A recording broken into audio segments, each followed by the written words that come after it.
Vamos pro nosso momento PQI, Henrique Stetter. Opa, Ideia novidade? brilhante. Novidade?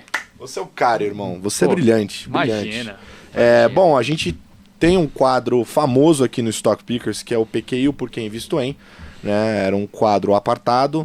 Normalmente a gente busca, nesse quadro, falar de teses únicas, singulares, ou seja, de um único investimento para explorar ao máximo, com maior foco em ações, mas a gente já falou de ouro, já falamos de criptoativos, já falamos de um monte de coisa lá.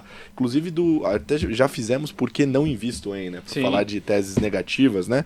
E Henrique Stetter sugeriu, a gente recebe tanta gente de ações lá, né? No nosso programa, por que a gente não pega um pedaço e faz um momento PQI, né? Onde a gente vai explorar um pouco mais uma única tese da carteira. E bom, essa é a estreia, depois vocês falem para nós, querida audiência, o que vocês acharam. Então começa aqui o nosso primeiro momento PQI no Stock Pickers e vamos falar da principal posição de ações no Brasil da Exploritas, que é a Hidrovias do Brasil, não é isso, Henrique Stetter? É isso aí, uma empresa que fez IPO ali em 2020, num momento que tinha muitas companhias fazendo IPO, né? E eu imagino que até por esse fator, talvez nem todos os investidores conseguiram focar em entender de fato o que a Hidrovias faz, do que se trata a empresa. Perfeito. E nesse meio tempo também o foco acabou sendo muito em grandes empresas, né? Total. Commodities, bancos. Então, a galera, até mesmo aquela que acompanhou o IPO em 2020, não seguiu acompanhando o fluxo de notícias, o que aconteceu de fato com a companhia. Então eu queria deixar aqui o nosso querido Daniel aproveitar esse momento para explicar para a gente por que a Exploritas tem uma posição relevante em hidrovias. O que aconteceu do IPO para cá também, né, que em termos de performance, assim como as outras que fizeram naquele momento, teve um pouco mais de dificuldade, e qual que é a visão a respeito do futuro? Vamos separar um pouco, né, esse debate, mas a gente vai tratar sobre os grandes... start, H, seria falar quem é essa empresa, né? Quem é? Porque você falou mesmo, teve o IPO, nem todo mundo acompanha hoje em dia, então quem que é? Eu falo um pouquinho dela, né, mas até na introdução, para chegar nela, a gente fala, how bad is, né? Então a gente tem que entender o quão ruim o ruim é, né? Então uma empresa que fez o IPO aí a R$8,50, R$8,60 de reais, bateu, sei lá, R$1,80, né? Em termos de preço de ação, e a gente sempre não entrou no IPO, a gente comprou talvez até um pouco mais cedo, posição menor, né?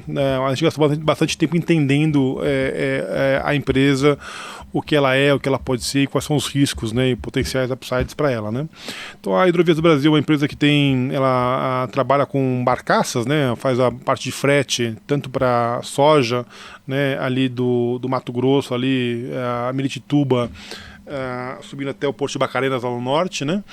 E ela faz também, tem um contato com a Vale ali, que ela leva a mineira de ferro ali também pelo Rio Paraná até a Argentina ali, né? Na Siderar, naquela parte. E você tem basicamente aqui 1/3 do business dela para o sul, 2/3 para o norte, né? Então, um pouco logística, dependendo. Para a Vale você tem um pouco de take or pay, né? Em termos de receita, contrato de longo prazo ali para a Vale. Você tem só algum risco de OPEX para operar no rio, né? O rio mais baixo você para de operar um pouco, e o rio mais baixo você tem às vezes não tão baixo, né? Você tem um pouquinho de custo mais alto para você passar pelo rio. Então se o rio está com alto, acima de 9 metros de calado, né? Você põe um monte de barco, você põe um barco, um monte de balsa, puxa tudo e vai embora. Se ele baixa um pouquinho para 7 metros, tem alguns pontos que você tem que desamarrar tudo, passa outro, depois amarra de novo, tem um custo operacional um pouco mais alto, né? E aí você tem uma combinação de fatores, né? Você tem juros aumentou, a empresa um pouco mais alavancada, você teve esse custo operacional para o sul, o Rio, a cada 10 anos você tem um ano aqui de estiagem, né? Então, a 2021 foi um ano muito ruim de estiagem, que pega 2021 e 2022 para a parte sul, e a gente tem o custo de capital no Brasil, que a taxa de juros era 2, foi para 13, né? Você tem um custo financeiro alto, o EBITDA um pouco mais baixo, eles têm dívida de longo prazo, mas uma pressão que o EBITDA chegou a estar, a dívida líquida EBITDA em torno de 6 vezes, né? Porque o EBITDA mais baixo, contrato um pouco dolarizado, né? O EBITDA futuro ok, mas algumas dívidas em dólares, sem investimento de curto prazo, e o pessoal consegue questionar bastante a empresa, né? Cara, o que a gente vê da empresa, né, que ela deu uma enxugada no projeto dela de CAPEX, né? Então, uma empresa que, apesar de bater 6 vezes EBITDA, está em torno de 4 vezes e meia, vai estar ano que vem 3 vezes e meia, né, de dívida líquida. E é uma empresa que acabou o ciclo de CAPEX, né, não tem vencimento de curto prazo, e ela começa a gerar caixa, né? Então, a gente vê esse ano gerando em torno de 100 milhões de reais de caixa. A empresa tem hoje 1,8 bilhões de market cap, né?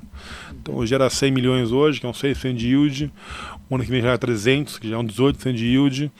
E 2025 ela vai gerar um pouco mais de 500 milhões de reais de caixa para o equity, né? Então, eu não consigo enxergar. Essa empresa chegou a tradear ali a 1,2 de market cap, né? Tá quase 50, 40, 45% de yield para 2025, né? Então, sempre com analista, assim, a gente fala, o que mudou para 2025, né? Não mudou? Então, cara, a gente consegue olhar aonde ela vai chegar e, cara, quando chegar em 2025 não existe empresa com esse nível de geração de caixa nesse preço, né?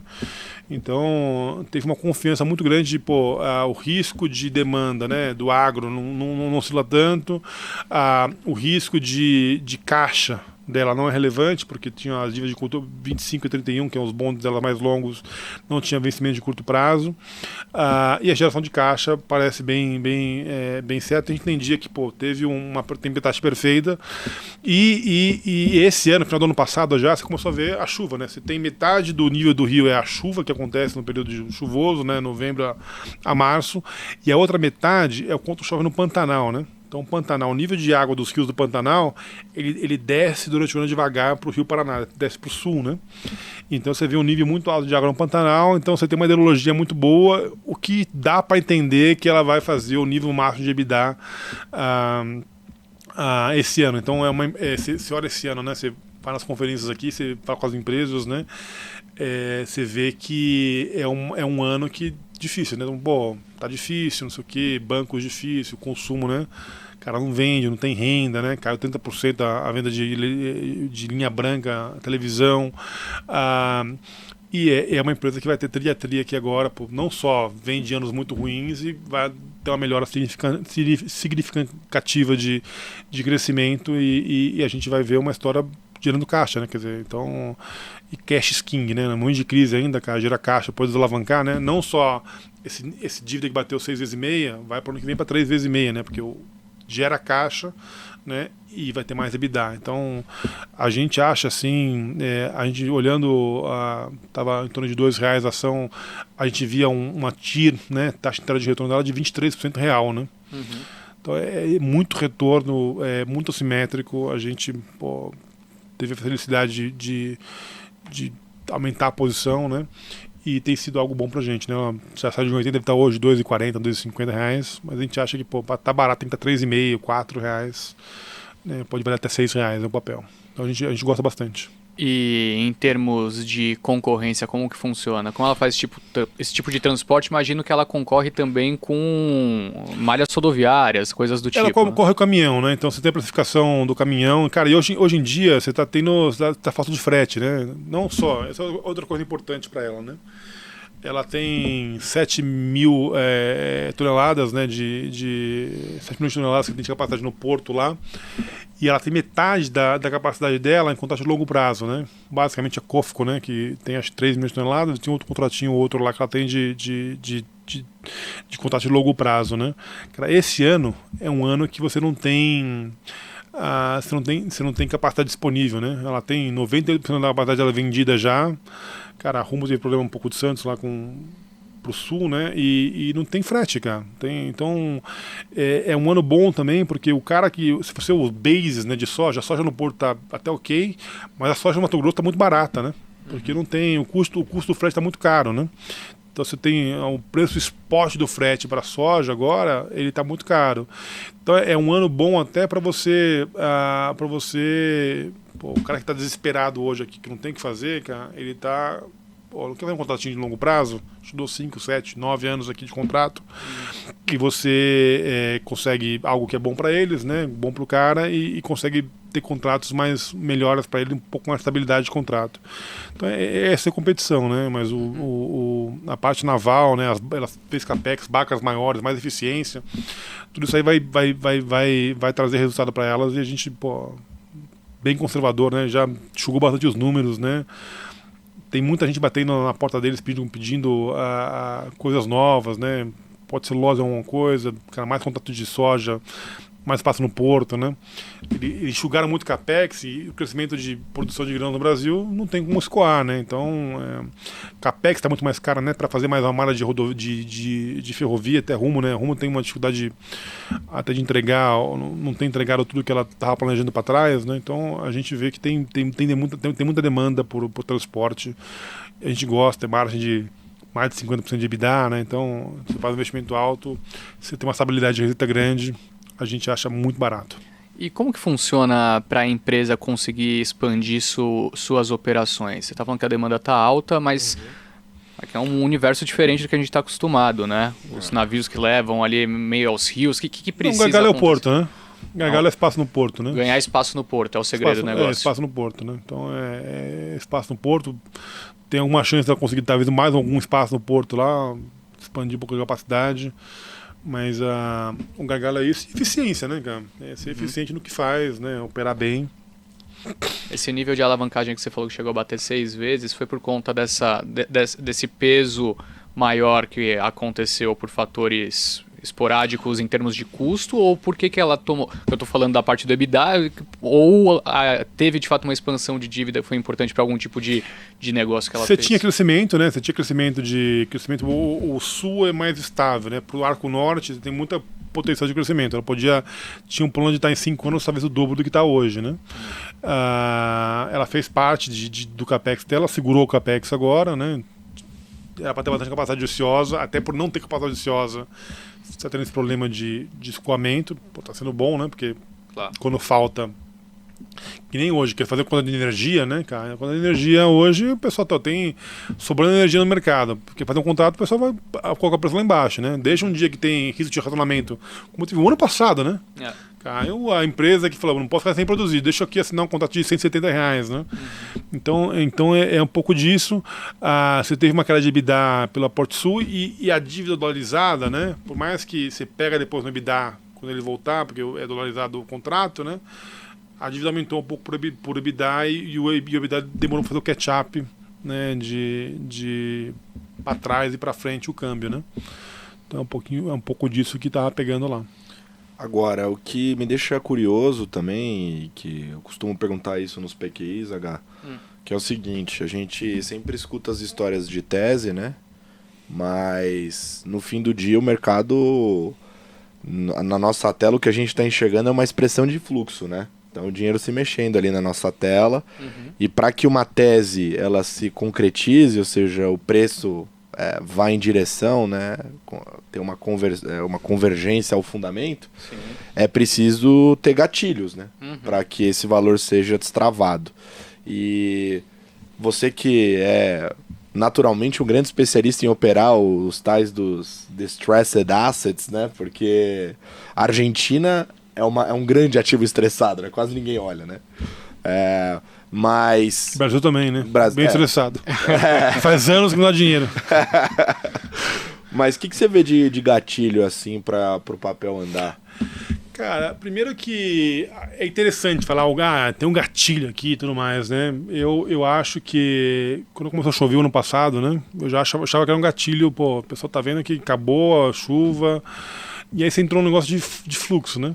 Então, fundos que tinham papel, tinham que vender, who cares, entendeu? Tem uma história interessante também, cara, que eu lembro, uma época eu estava no fundo da Argentina, o fundo de bonds fazia um pouco de ações também, né?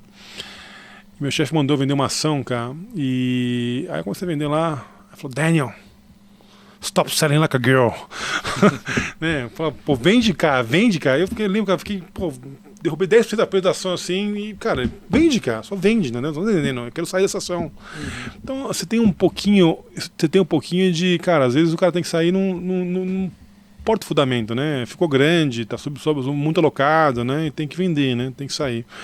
Então, eu acho que os fundamentos melhoraram já faz um tempo já, né? Quem vinha acompanhando eles, fala, pô, você olha, cara, esse ano, né? Você gera caixa. O ano que vem gera mais caixa, outro ano gera muito mais caixa. Né? Então, eu acho que são esses os gatilhos. Eu acho que tria aqui agora, quer dizer, você pega esse trimestre, vai ser bom, né? O primeiro trimestre ainda, você tem um pouquinho do Rio, tá recuperando um pouquinho de calado, né? Então, primeiro mês, desculpa. Tá. Primeiro mês, fevereiro e março foi muito bom. E eu acho que o resto do ano é muito bom, né, pra ela. Então, eu acho que vai ser um ano de tri, reportar melhor, né? E aí você vai revisar, e aí vai ter relatório falando, olha, aconteceu aqui e tudo mais, né? Eu lembro muito de olhar Júlio Simões lá atrás também, pô, super estressado e tudo mais, cara, a gente olhando lá e bosta, não sei o quê. A ação valia 5, antes de ter toda movida, tudo era uma empresa só listada, né? Era R$5, cara, foi para R$30, né? Sim. Então deu 6 vezes assim o valor. É um negócio e era infra também, né? Tipo infra, não sei o quê. Pô, que bosta de empresa, isso aqui, tudo mais, né? Uma mega pressão, não sei o quê. Mas você olhava, meu, é tão barato, cara. E é tão barato.